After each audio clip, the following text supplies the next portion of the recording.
안녕하세요. 박교 논술연구원 박소라입니다. 오늘은 시립대학교 논술 전형 안내를 해드리겠습니다. 우선 시립대학교 같은 경우에는 보시면 논술 고4일은 10월 24일로 수능 이전이에요. 따라서 미리 지금부터 준비하시기 바랍니다. 참고로 인문계열 같은 경우에는 오전 9시부터 시험이 진행되기 때문에 일찍 미리 일어나는 연습을 좀 하시면 좋을 것 같아요. 그 다음에 최저 기준 같은 경우에는 없기 때문에 상대적으로 조금 경쟁률이 높다라고 보시면 좋을 것 같고요. 모집 인원이 좀 적은 편입니다. 구체적으로는 뒤에서 한번 살펴보도록 할게요. 보시면 지금 5개 학과밖에 없죠.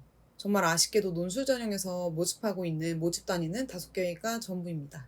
네, 하지만 여기서 조금 특이할 만한 점이 있다라면 학생부 교과에서 뽑지 않는 학과에서 논술 전형에서는 뽑고 있어요. 자, 그런 학과가 어디인지 한번 살펴보실게요. 먼저 보시면 국어국문학과 그리고 도시사회학과 이 두 학과 같은 경우에는 교과에서는 전형을 모집하지 않습니다. 따라서 이 학과를 원하시는 학생분들께서는 논술 전형을 지원하시면 될 것 같아요. 자, 그 다음에 이제 보실 거는 인원 자체가 적기 때문에 경쟁률이 자연스럽게 높을 수밖에 없어요.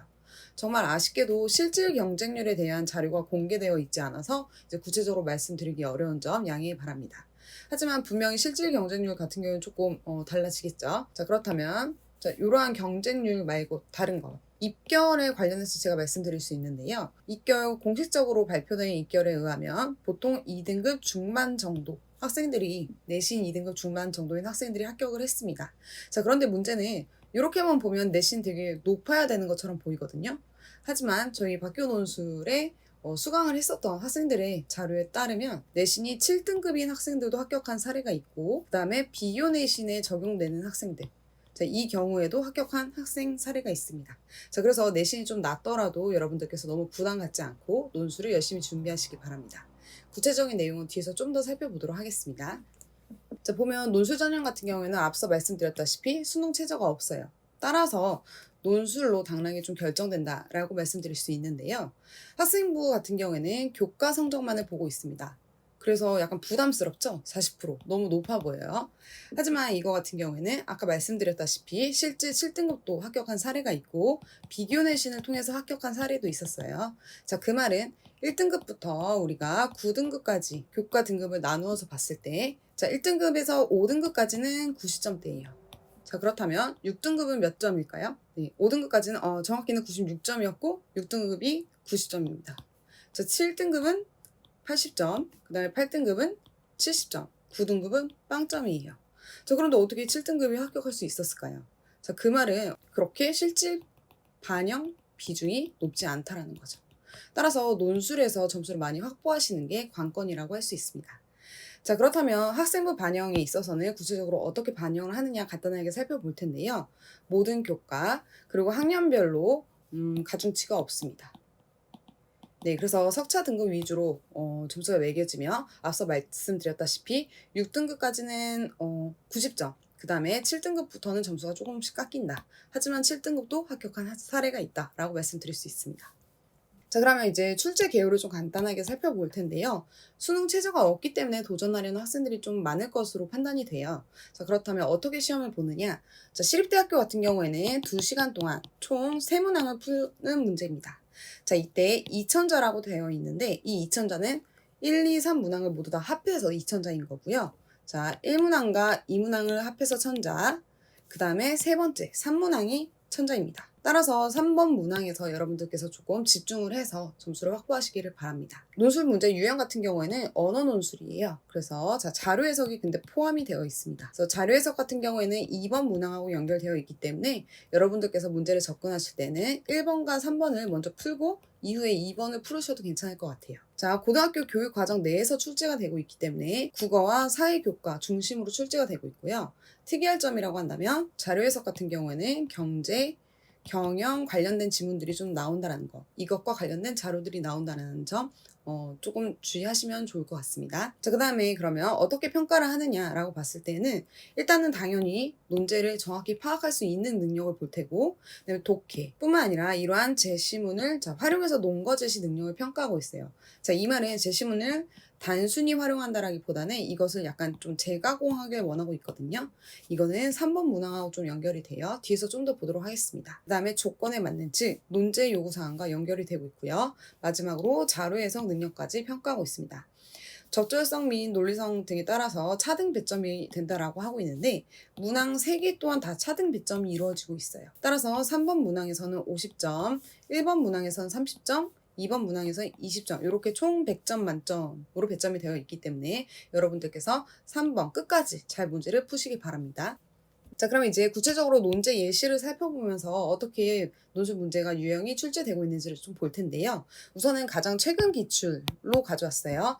하지만 2021학년도 모의를 풀어보신 분들이 있으시다면 눈치채실 거예요. 되게 비슷합니다. 문제 유형 자체가 워낙 고정적이기 때문에 여러분들께서 조금만 바뀌었을 뿐이지 문제 자체는 거의 비슷하다 라고 보시면 됩니다.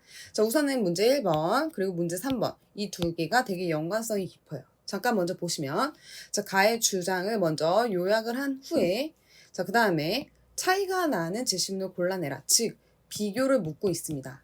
요약과 비교 이렇게 두 가지 요구사항이 있었고요. 자, 이 말은 자, 두 입장으로 구분이 가능하다라는 거죠. 그러면 이 두 입장이 뒤에서 연결됩니다.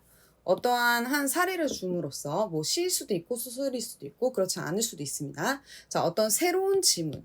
자, 이것의 쟁점을 파악해서 이것에 대한 앞서 보았던 찬성 반대 요거를 연결 짓는 능력을 보고 있습니다. 자, 구체적으로 보게 되면 어떻게 연결을 짓느냐. 자, 내가 찬성을 할지 반대를 할지 정한 다음에 나의 논거는 지지하고 반대되는 의견은 비판함으로써 전반적으로 나의 견해 입장을 밝히는 거예요. 그래서 이거는 주장형하고 연결이 깊습니다.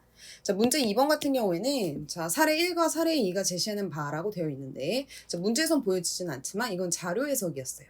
그래서 일단은 자료를 정확히 읽는 단계가 상당히 중요했고 요것뿐만 아니라 시사하는 바라는 거는 이 읽은 자료에 대한 해석이 필요한 거죠. 그래서 요 해석 능력까지 평가하고 있었고 마지막으로는 이제 공통점을 밝혀라 라고 제시하고 있습니다. 따라서 여기 자료 해석까지는 총 70점 마지막에 공통점 30점 이렇게 총 100점이 배점이 되고 있었어요. 그렇기 때문에 여러분들께서 자료 해석도 열심히 조금 보완을 하셔서 미리 대비를 하시는 게 좋습니다. 자, 그럼 이제 경향을 전체적으로 분석을 해볼 텐데요. 앞서 말씀드렸다시피 되게 유형 자체가 좀 고정적이에요. 그럼 한번 내용을 봅시다. 우선은 과거에 또 원래 수능 최저는 없었어요. 하지만 올해 조금 바뀐 게 있다면 2단계 전형이 없어졌습니다. 자, 이 말은 전년도에는 1단계에서 일단은 논술로만 뽑았어요. 그 다음에 두 번째 단계에서는 지금처럼 논술 60%와 그 다음에 내신 40% 이렇게 반영을 하고 있었거든요. 근데 지금은 이 단계가 없어지고 하나의 단계로만 일괄 선발하고 있습니다. 자, 일괄 합산 방식으로 변경이 되었으며 논제 유형은 크게 변하지 않았어요. 요약 분류 즉 비교할 수 있는 능력, 그 다음에 자료 분석, 마지막에 비판 논증 즉 나의 주장을 펼치는 논증력 이렇게 비교적 안정적으로 유지되고 있는 편입니다. 그 다음에 시립대 같은 경우에는 제시문 수는 사실 되게 적은 편이에요. 3개에서 4개 정도 제시문이 끝입니다. 자, 하지만 난이도가 되게 높기 때문에 여러분들께서 독해를 정확하게 하시고 자, 이거를 충분히 나의 논거로서 활용하셔야 돼요. 자, 2시간 동안 2000자인데 특히나 마지막 문항에서 글자 수가 되게 많았죠. 그래서 시간은 뒤에까지 충분히 확보하시기 바랍니다. 제시문의 수가 적은 만큼 아무래도 자, 깊이 있는 이해와 사고 왜냐하면 자, 제시문 하나에 여러 가지 입장 이 있을 수도 있거든요. 그러니까 예를 들어서 어떠한 기준이 A가 아니더라도 B, C 이런 입장으로 여러 개로 분류가 가능할 수도 있어요. 하지만 이 중에서 가장 주된 논지, 즉 다른 제시문과의 연관성에 입각을 해서 여러분들께서 주된 비교의 근거를 찾으실 필요가 있습니다. 그렇기 때문에 깊이 있는 사고와의 연계성이 좀 필요한 거고요. 그 다음에 긴 분량을 요구하는 문항이 있기 때문에 아무래도 좀 더 심도 있는 특히 나의 논거로 활용하실 수 있도록 연습하시기 바랍니다. 총합적으로 하나에 연결되고 통일성 있는 글을 완성하시는 게 관건이다 라고 할 수 있고요. 이제 구체적으로 문항별로 좀 살펴볼 텐데요.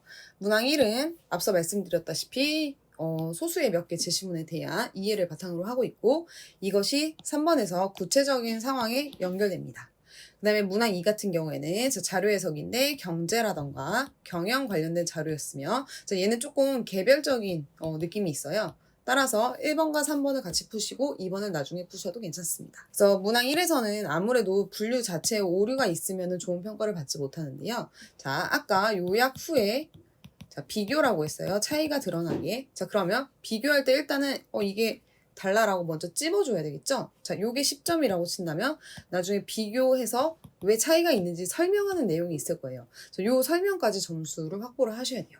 자, 전체가 100점 만점이라고 했을 때는 분류 자체를 10점으로 또 점수를 매기고 있다는 점. 요거 주의하시기 바랍니다. 참고로 요약보다는 비교에서 점수가 좀 더 높아요. 자, 문항 2 같은 경우는 자료. 자, 요게 조금 생소하다. 그 말은 우리가 요런 경제 경영 관련된 자료이기 때문에 좀 생소하다라는 거고, 따라서 여러분들께서 미리미리 연습을 좀 하시는 게 좋아요. 문제 3번 같은 경우에는 구체적인 상황 1번하고 연결해서 적용하는 거라고 했었고, 자, 반론과 반박에 놓은 거. 자, 요게 전체 100점 만점이라고 한다면 50점의 점수를 부여하고 있어요. 자, 즉 나의 입장에 대한 어떤 이유를 밝히는 거. 자, 요게 30점. 그 다음에 비판하는 거 30점. 마지막으로 추가 표현이라던가 논리성 이런 것들을 따로 20점으로 매기고 있거든요. 그래서 반론과 재반론 하는 거 여기에 점수를 좀 확보하시기 바랍니다. 네, 지금까지 시립대학교 논술 전형 안내를 드렸는데요. 뽑는 인원이 워낙 적지만 그럼에도 불구하고 수능 최저가 없어서 관심 있는 학생분들이 많을 것 같아요. 시립대 논술 전형을 준비하기 위해서는 아무래도 기출문제를 좀 많이 풀어봐야 할 것 같은데, 이를 위해서는 독학하셔도 좋지만 저희 메가스터디 인강에 해설 강의가 업로드 되니까 그거를 참고하셔도 좋을 것 같습니다. 오늘 여기까지 시립대 논술 전형 안내였습니다. 감사합니다. 와우.